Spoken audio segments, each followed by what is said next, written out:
अस्सलाम वालेकुम साथियों, मैं अपना ब्रेकफास्ट बनाने लगी थी। मैंने 2 अंडे जो फ्राई किए हैं थोड़े से ऑयल में, पैन के साथ चिपक भी रहे होंगे शायद। जी, चूल्हा कर देते हैं बंद।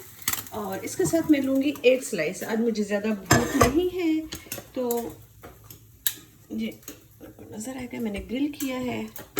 सर्दियों में अच्छा लगता है ग्रिल टोस्ट। उसके ऊपर मैं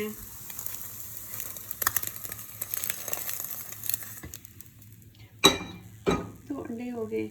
और मुझे मुझे ना ये सॉसेज क्या कहते हैं, नमक मिर्च ज़्यादा पसंद नहीं है, तो मैं थोड़ा सा इसमें ना खुशबू के लिए थोड़ी सी इटालियन सीजनिंग मैंने डाल दी है। तो ये मेरा ब्रेकफास्ट हो गया। जो इसमें मैं आपको बताती हूँ। इसमें एक पोर्शन कार्ब का मैंने लिया है, जो 1 स्लाइस है ब्राउन ब्रेड का, मल्टी ग्रेन ब्राउन ब्रेड है। तो एक पोर्शन कार्ब का हो गया। मैंने 2 एग्स लिए हैं, तो एक पोर्शन मेरा प्रोटीन का हो गया। फिर एग जो है वो मैंने बहुत थोड़े से ऑलिव ऑयल में फ्राई किए हैं, तो वो ऑलमोस्ट एक पोर्शन मेरा हो गया फैट का। इससे पहले सुबह मैंने एक्सरसाइज जब की थी तो उसमें मैंने अपना डेयरी कवर कर लिया था, डेयरी का पोर्शन और फ्रूट का पोर्शन। तो इस तरह आप अपने पोर्शन कंट्रोल को बहुत अच्छी तरह कैरी कर सकते हैं। This is not a diet, this is lifestyle.